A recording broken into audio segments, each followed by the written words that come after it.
Hi, my name is Rene Rodriguez. A term you hear a lot on this channel is philosophical conflict. Philosophical conflict defines the meaning of your story, and it shows the lengths your characters are willing to do to go after what they want. A story without philosophical conflict is like building the Empire State Building on top of a sinkhole. Without it, you won't have a story. So, is philosophical conflict the foundation of your story? Wrong. Philosophical conflict is your entire story. Many writers confuse the philosophical conflict as only building out their macro story components, characters and concepts. This is wrong. Every single component of your story, characters, concept, structure, dialogue, locations, motifs, and symbols must all embrace the philosophical conflict. In this video, I'm going to show you 3 examples of films that do this phenomenally, where they show the little things embracing the philosophical conflict. Then I'm going to show you how you can use the philosophical conflict to fuel the little things in your story. If you're interested in working with the top development team, please click the link below. In the meantime, let's get started. In screenwriting, a motif can be an image, a sound, an object, a line of dialogue, or a symbol that reoccurs throughout the story, specifically embodying the philosophical conflict. Why is this important? Motifs strengthen your story's philosophical conflict, as a character's beliefs aren't solely expressed or challenged through long dialogue scenes with other characters. Motifs allow characters to express their beliefs through objects, which require little to no dialogue. Films are visual mediums. We don't watch films to see 2 characters have long dialogue debates with each other. Films are not dense philosophy books bullet pointing factual evidence. You don't want to write an on-the-nose screenplay. Real films depict characters in action, pushing towards their goals in a world that challenges their beliefs. These worlds have visual objects and symbols that directly but subtly challenge our characters' beliefs.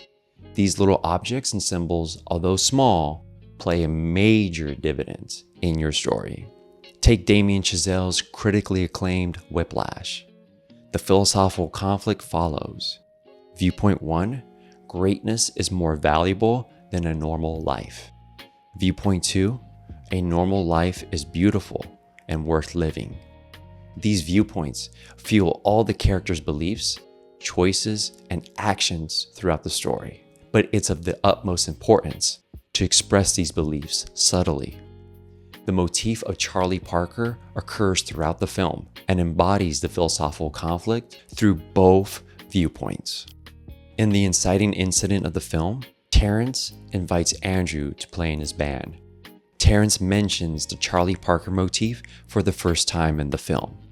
You know, Charlie Parker became Bird because Jones threw a symbol at his head. See what I'm saying? Mm-hmm. This tiny Charlie Parker motif becomes a foreshadowing of the terror Terrence unleashes on Andrew minutes later in the film. In other words, we show Terrence's beliefs in viewpoint 1, greatness is more valuable than a normal life, through the Charlie Parker motif. Terrence believes his methods of abuse and torment are justified because of how he views the Charlie Parker story.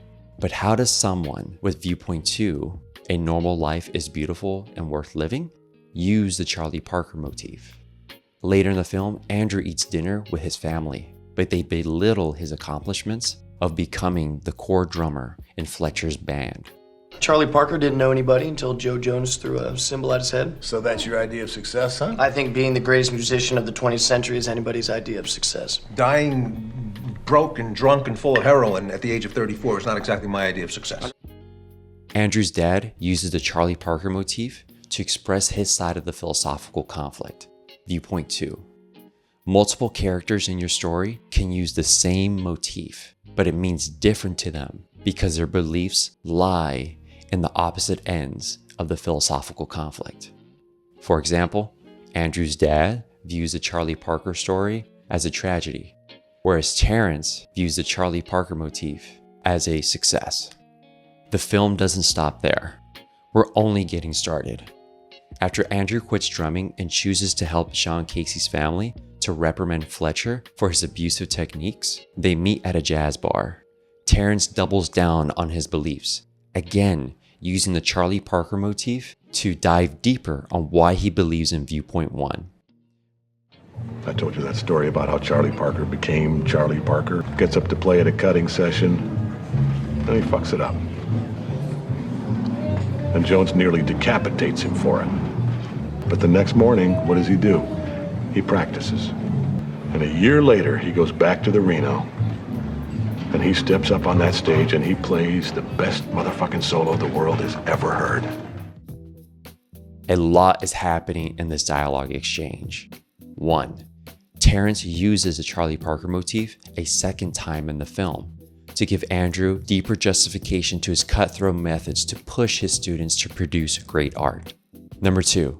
This is a mirroring to the dinner table scene from earlier in the film, when Andrew and his dad have an exchange about the same motif of Charlie Parker. 3. This Charlie Parker motif foreshadows the entire third act climax of the film. Even though it's never stated, this Charlie Parker motif fuels Andrew's final choice of the film. When Andrew's on the brink of quitting, all is lost, he gives his father a hug and heads back out there and becomes one of the greats. Terrence finally discovers his Charlie Parker. Whether you think Charlie Parker's story is a tragedy or a success, or if you think the ending of Whiplash is happy or sad, that's up to the audience. The Charlie Parker references throughout the film aren't meant to create a cool dialogue or talk about jazz because Andrew is a drummer. This motif, although subtle, is meant to ground the philosophical conflict of the film.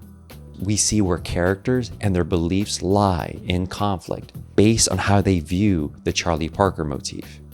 Notice throughout Whiplash, the words ambition, motivation, inspiration, driven, greatness are never used in the film because we don't need it. Not a single moment feels on the nose as a journey through this philosophical conflict of greatness versus normalcy. Thus, the Charlie Parker motif, although small, echoes in every thread of the film, playing a pivotal role for Whiplash's philosophical conflict. Now, let's go even more subtle with these motifs, requiring no dialogue. In Neil Blomkamp's District 9, the philosophical conflict follows. Viewpoint 1. Aliens and humans should be treated equally and fairly. They are the same. Viewpoint 2. Aliens and humans are different.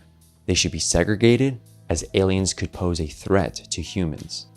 This simple but grounded philosophical conflict explores an oppressor forced to walk in the shoes of the oppressed. This conflict is embodied clearly with the motif of Wilkes's alien arm. The MNU views Wilkes's alien arm as a national security threat, ordering Wilkes's body to be harvested for its abilities. The MNU, which is Wilkes's former employer, is now treating him like a pawn, embodying viewpoint 2.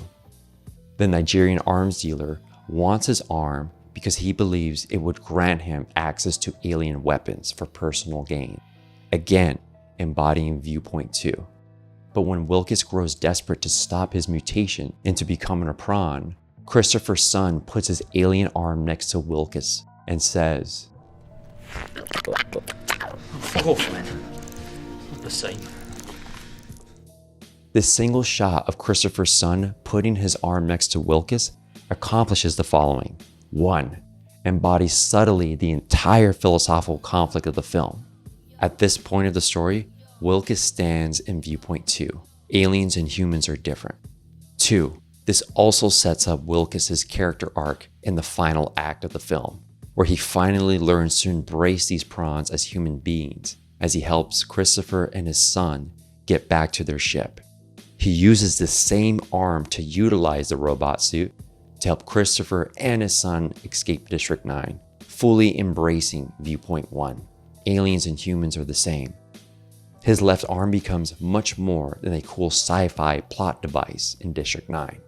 What the characters in this world want to do with his arm, the MNU, the arms dealers, or the prawns, is rooted in beliefs, hence embodying the two viewpoints of the film. Let's go even more subtle. In Christopher Nolan's Inception, the philosophical conflict follows. Viewpoint 1, embrace life even if it's a dream. Viewpoint 2, live life rooted in reality. Our main character, Cobb, struggles to differentiate the dreams with reality throughout the film. He uses his spinning top totem to distinguish this difference. Cobb's goal in the film is to be with his children in reality, but he must plunge into the labyrinth world of dreams and perform Inception to get home. Cobb fears he'll lose himself in a dream like his wife did. This is why the spinning top totem is the perfect object motif for Cobb. In the first half of the film, he's fixated on the totem, desperate not to lose himself in the dream world, fully embracing viewpoint 2. But at the end of the film, Cobb doesn't care about the totem anymore, fully embracing his children. Cobb trusts what feels real to him without worrying and doubting. He finally lets go of Maul and Limbo. He finds Saito and brings him home. The legitimacy of his reality is no longer his concern because it feels real to him. The meaning of the totem doesn't carry the same weight as it did in the beginning of the film. Cobb's beliefs change, so the meaning of the spinning top motif changes. Whether you believe Cobb is a character change arc, viewpoint 1, embracing the dream world, or a character flat arc, viewpoint 2, living life rooted in reality, that's up to the audience to decide. The motif of the totem changes its meaning because the character Cobb changes his beliefs. So, how do you build motifs to subtly express viewpoints in your own films? Step 1, all characters with conflicting viewpoints must be tied to a single motif and hold different beliefs of that same motif. For example, Terrence Fletcher views the motif of Charlie Parker as a success, whereas Andrew's dad views the same Charlie Parker motif as a tragedy.